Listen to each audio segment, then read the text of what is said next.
Halo teman-teman, selamat pagi, siang, dan malam untuk semuanya. Selamat datang kembali di kelas Introduction to Financial Accounting. Dan kita sudah sampai di sesi ke-12 ya teman-teman ya. Sudah hampir menuju ke penutupan dari sesi kita bersama di Financial Accounting. Sebelum kita mulai, saya ingin bertanya, bagaimana kabar teman-teman? Semoga tetap sehat dan juga tentunya semangat selalu ya. Oke, teman-teman, hari ini kita seperti biasa akan memulai dengan pemaparan materi terlebih dahulu. Lalu nanti saya akan memberikan contoh pengerjaan soal yang nantinya mungkin bisa teman-teman gunakan sebagai pedoman dalam mengerjakan task untuk minggu ini. Nah, untuk minggu ini kita tetap sama menggunakan buku Introduction to Financial Accounting dari Weigand, Kiso, and Kimmel. Dan kita sudah sampai ke chapter 10, yaitu mengenai current liabilities atau hutang lancar. Nah, sekarang kita langsung mulai aja ke pembahasan materinya ya, teman-teman.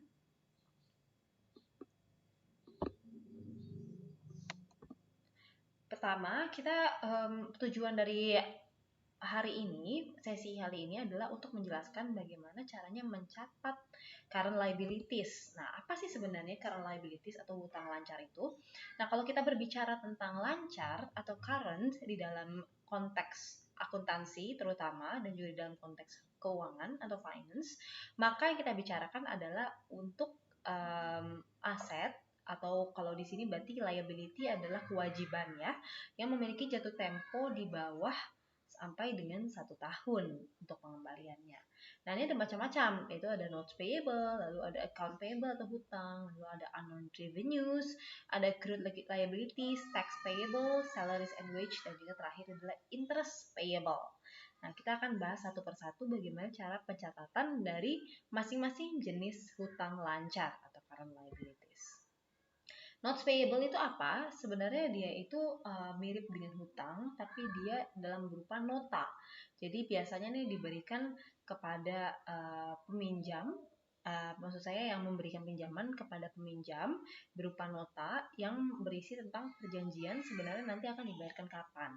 Nah, biasanya notes payable ini dikeluarkannya oleh bank, tapi tidak menutup kemungkinan notes payable dikeluarkan oleh badan yang lain selain dari bank.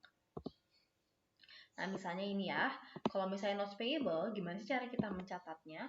Pertama, ini ada Hunan Bank yang bersedia untuk meminjamkan 100.000 yen di tanggal 1 September 2020. Apabila perusahaan yang menandatangani notes payable senilai 100.000 yen dengan kuponnya adalah 12% dan jatuh tempo di 1 Januari. Bagaimana cara kita mencatatnya atau Young Enterprise mencatatkan notes payable ini? Berarti pertama adalah di 1 September yang tentunya dicatatkan dari Young karena dia sudah dipinjamkan untuk notes payable berupa 100.000 yen, berarti Young memperoleh cash senilai 100.000. Jadi kalau kita memperoleh cash bertambah jadinya di debit ya teman-teman. Lalu setelah itu untuk kreditnya apa? Kreditnya adalah notes payable, karena kembali lagi ke sesi awal-awal ya, sesi 1, 2, dan 3, kita berbicara kalau misalnya sisi hutang atau liabilities di sisi kanan dari neraca, itu kalau bertambah, maka dia akan dicatatkannya sebagai kredit. Seperti itu. Nah, kalau misalnya yang mempersiapkan laporan keuangan secara tahunan, dan ingin memberikan suatu adjusting entry ya, penyesuaian di tanggal 31 Desember. Nah, tadi kan di tanggal 1 September ya meminjamnya. 31 Desember untuk mengakui pembayaran atau biaya dari bunga dan juga hutang bunga. Berapa sih sebenarnya bunga yang harus dibayarkan di tanggal 31 Desember 2020. Oleh karena itu, adjusting entries-nya adalah pertama, kita harus hitung terlebih dahulu. Sebenarnya, kalau dari September ke Desember itu kan sudah 4 bulan ya teman-teman. September, Oktober, November, dan Desember. Karena tadi di 1 September. Oleh karena itu, bunganya adalah, tadi kan tahunannya 12%. Maka kita hitung bunga tahunannya. Lalu dihitung secara proporsional sudah berapa bulan berjalan. Yaitu 4 dari 12 bulan. Oleh karena itu di 31 Desember 2020, bunganya yang seharusnya dibayarkan atau biaya bunganya adalah setara dengan 4.000 yen. Nah, 4.000 yen ini akan menjadi interest expense. Nah, interest expense kalau biaya ada tambahan, berarti dicatatkan. Lalu sebagai penyimbangnya adalah interest payable. Nah, kalau biaya menjadi tambahan berarti ada di debit bertambah, sedangkan payable karena di hutang bertambah berarti dicatatkannya di kredit 4.000 yen. Seperti itu ya teman-teman, kita hitungnya proporsional biaya bunga selama berapa bulan berjalan. Nah, kemudian kalau misalnya saat maturity atau saat jatuh tempo di 1 Januari 2021, yang harus membayarkan face value, atau face value itu adalah nilai pokok dari hutangnya, ditambahkan dengan bunga. Berarti bagaimanakah pencatatannya? Berarti notes payable-nya itu di debit. Kenapa di debit? Karena ini sudah kita bayarkan. Itu 100.000. Sedangkan yang kita bayarkan berikutnya adalah interest payable juga 4.000. Lalu sedangkan di sisi kreditnya adalah kita membayarkan cash. Jadi kita berkurang cashnya senilai 104.000 yen. Seperti itu untuk notes payable ya. Jadi dari mulai kita mendapatkan notes payable, lalu membayar bunga selama bulan berjalan, dan terakhir di saat jatuh temponya pencatatannya seperti ini. Oke, kemudian adalah berikutnya sales tax payable.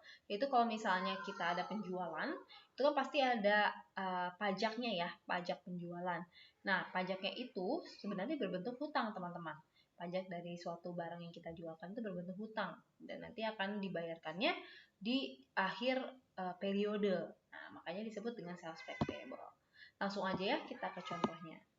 Misalnya Kuli Grocery menjual roti senilai 800 euro di suatu hari. Misalnya rate dari pajak penjualan adalah 6%. Maka bagaimanakah Kuli mencatatkan penjualannya? Tentunya ini ada cash 848. Wah, kok jadi 848 ya? Padahal kan dia harganya 800 euro. Nah, karena di sini di sisi cash, di debitnya, itu sudah ditambahkan dengan tax rate-nya, yaitu 800 dikalikan dengan 100% ditambah 6%, karena pajak penjualannya ya. Atau kalau kita breakdown, berarti sebenarnya sales revenue-nya ini hanya 800, teman-teman. Dan kalau revenue ini adanya di kredit ya, kalau bertambah. Sales revenue hanya 800. Lalu sisanya yang 48 itu adalah sales tax payable, yaitu 6%, ya tadi kan tax rate-nya 6% ya, dikalikan dengan sales-nya 800 euro. Nah, itu menjadi sales tax payable.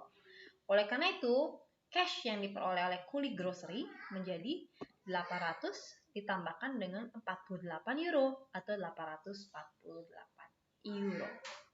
Gitu teman-teman. Nah, berikutnya, kadang-kadang nih perusahaan tidak mencatatkan pajak penjualan terpisah dari cash atau dari penerimaan kasnya. Nah, misalnya Kuli Grocery memperoleh total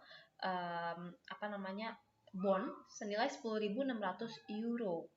Nah, tapi ini sudah total ya. Ini sudah biasanya itu ada sales 100% dan 6% dari sales. Makanya kalau kita mendapatkan di soal ini total, berarti kita harus tahu dulu berapa sih sebenarnya sales revenue-nya dari totalnya. Caranya adalah karena dia ini kan sudah 100% sales revenue dan 6% sales ya. Berarti total dibagi dengan 106%. Total dari penerimaan kas dibagi dengan 106%. Atau 10.600 dibagi dengan 1,06. Dengan kata lain, sales revenue-nya adalah 10.000 euro. Sehingga kita bisa mencatatkan jurnalnya, yaitu dengan cash, penerimaan cashnya 10.600.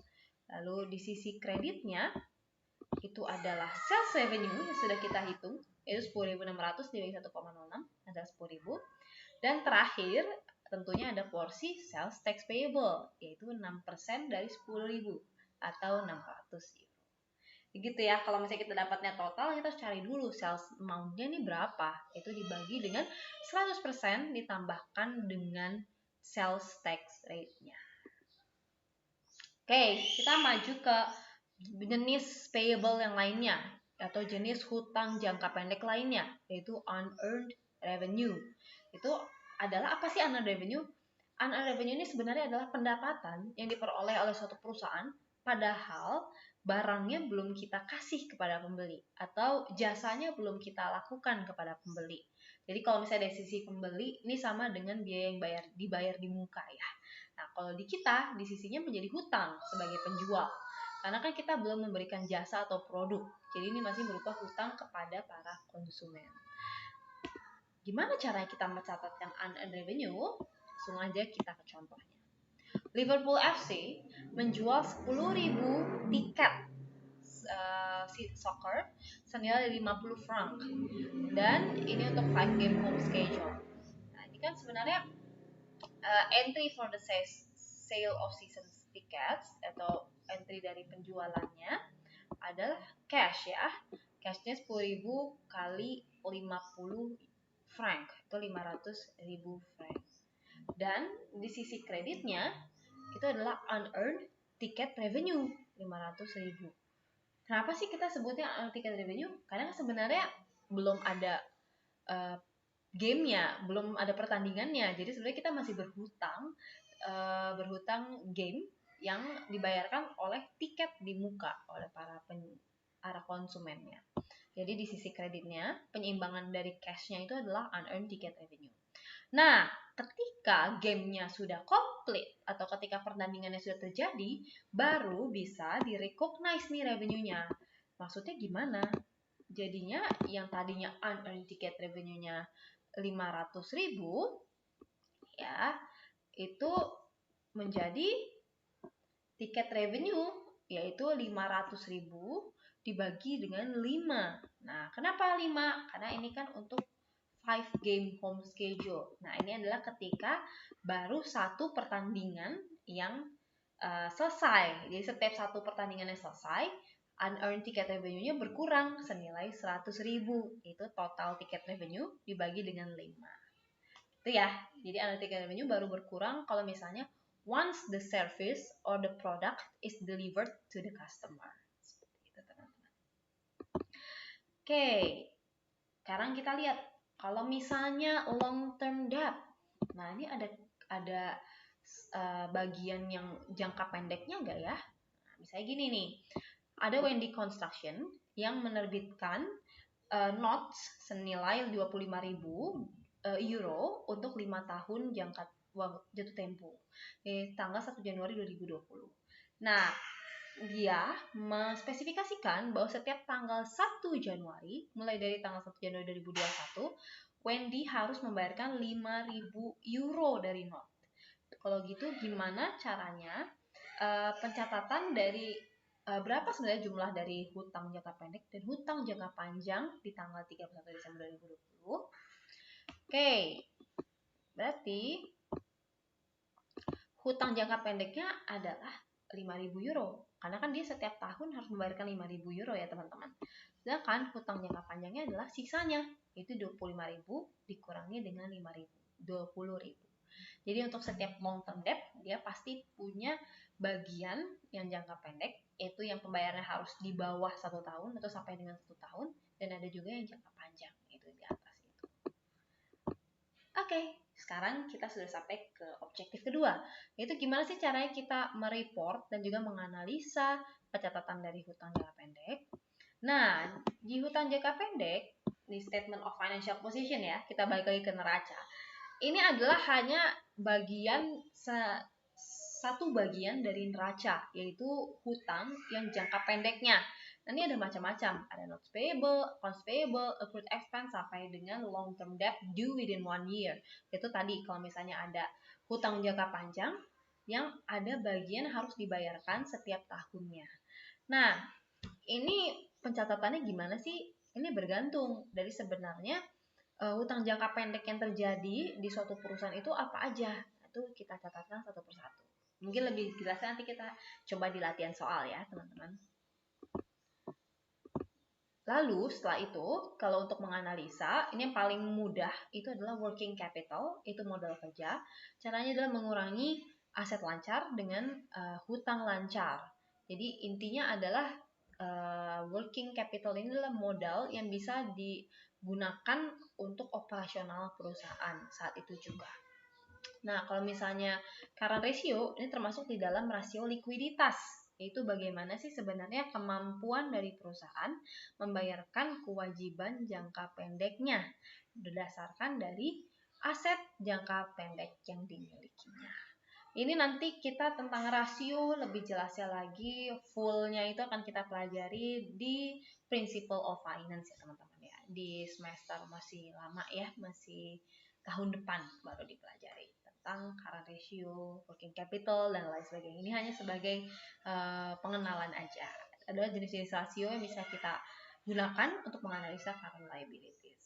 Nah, semakin besar, semakin baik, karena artinya kita semakin liquid atau semakin mampu untuk membayar kewajiban jangka pendek dengan menggunakan aset jangka pendek yang kita miliki.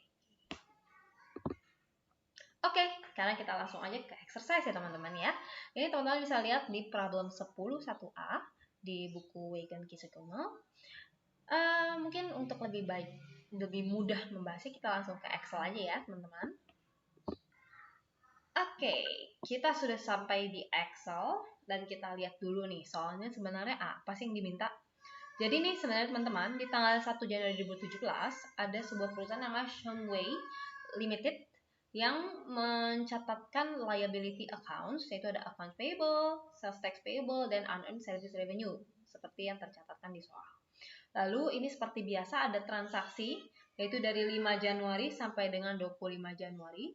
Nah, biasanya kalau ada transaksi gini kita diminta untuk jurnalisasi ya teman-teman. Nah, benar.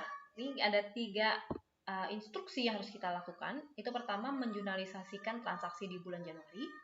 Lalu kemudian menjurnalisasikan adjusting entry di tanggal 31 Januari untuk notes payable yang outstanding.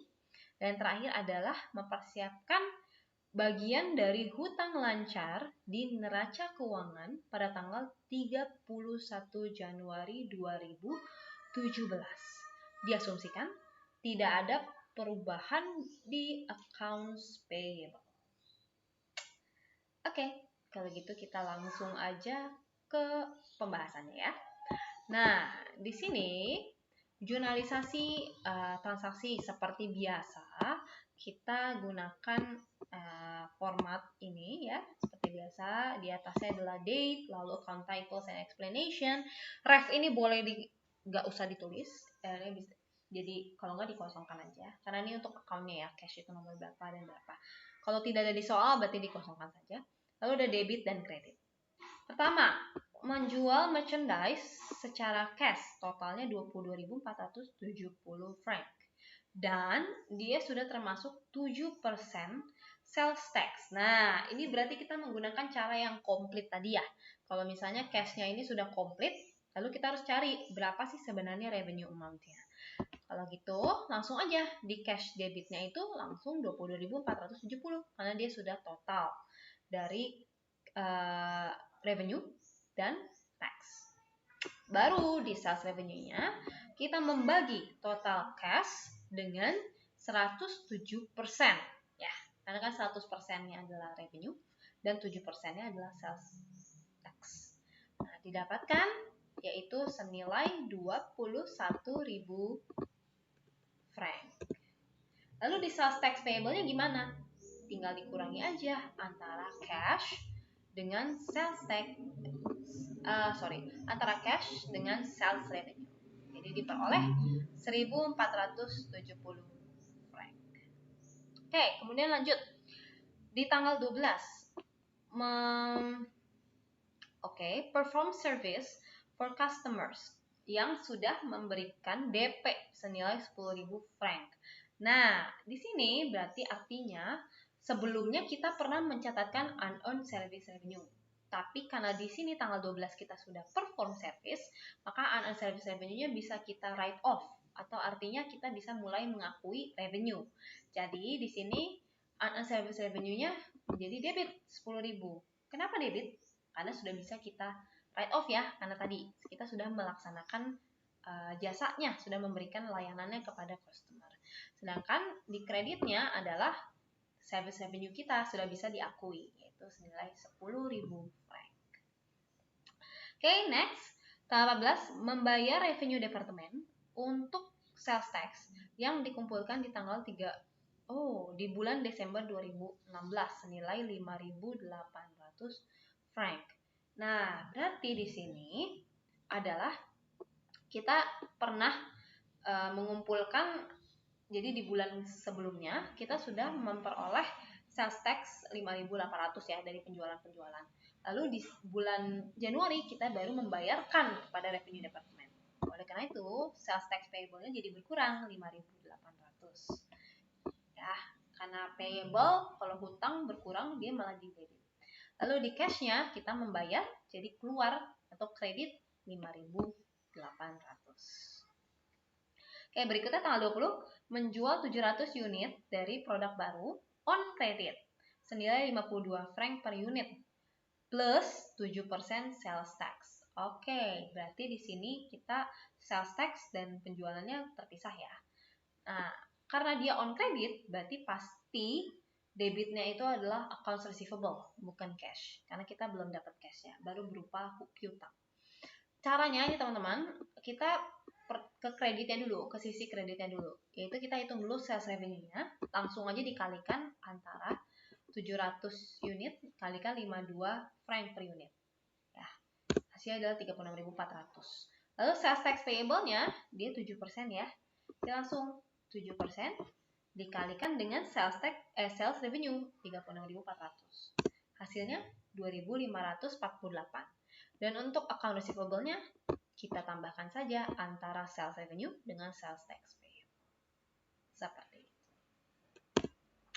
Oke, berikutnya adalah nomor 21, meminjam 14.000 franc dari bank dalam notes 14.000 franc juga untuk 3 bulan dan senilai 6% bunganya.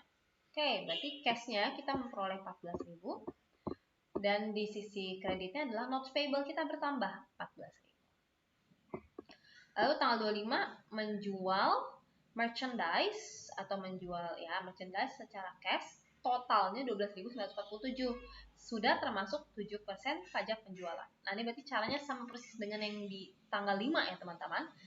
Cashnya apa adanya, itu 12.947, sedangkan sales revenue-nya kita harus cari dulu, membagi 12.947 dengan 107%, dan untuk tax payable-nya adalah cash dikurangi dengan sales revenue. Seperti itu. Mudah ya teman-teman ya untuk yang A. Sekarang kita ke soal B. Bagaimana caranya menjurnalisasikan adjusting entry di tanggal 31 Januari untuk outstanding notes payable. Nah, di sini sebenarnya adjustment-nya itu adalah interest expense di debit dan kreditnya adalah interest payable. Tapi untuk mengetahui berapa sebenarnya jumlah interest payable yang kita bayarkan atau yang kita akui, berarti pertama step-nya adalah hitung dulu bunga bulanannya berapa sih sebenarnya, yaitu 14.000 ya kan. Ini 6% adalah bunga tahunan ya teman-teman. Jadi harus kita kalikan yang 6%, dan ini harus dijadikan ke bulanan dulu, yaitu dikalikan dengan 1/12. Atau ya, ini adalah bunga bulanan. 14.000 kali bunga tahunan dikalikan 1/12, 70.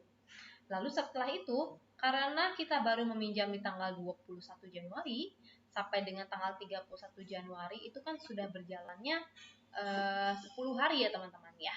Sudah berjalan 10 hari. Sudah berjalan 10 hari atau setara dengan 1/3 bulan. Oleh karena itu, kita mengkalikan antara 1/3 dengan bunga bulanannya 70. 1/3 dikalikan dengan bunga bulanan, dan ini adalah merupakan interest payable yang diakui atau biaya interest payable dan juga biaya dari bunga yang kita akui untuk di tanggal 31 Januari. Langsung saja kita di sini interest expense-nya debit 23,33 dan interest payable-nya juga sama 23,33 di kredit. Nah, berikutnya terakhir adalah kita mempersiapkan bagian current liabilities di neraca. Oke, kalau ini langsung aja kita tambahkan semuanya yang sudah ada. Itu di sini kan ada notes payable ya. Notes payable tadi hanya satu, yaitu 14.000. Lalu ada account payable. Accounts payable-nya adalah senilai sama di soal karena diasumsikan tidak ada perubahan di accounts payable. 52.000. Unearned service revenue-nya awalnya di sini balance awalnya ada 13.000. Namun karena sudah di write off 10.000 berarti menjadi 13.000 dikurangin dengan yang di write off 10.000 yaitu 3.000. Kemudian sales tax payable-nya, nah di sini ada di awal ada 5.800 ya, 5.800. Lalu kemudian kita write off di saat tanggal 14 ya, senilai 5.800. Ditambahkan dengan sales tax payable yang baru ya, yang ada di kredit.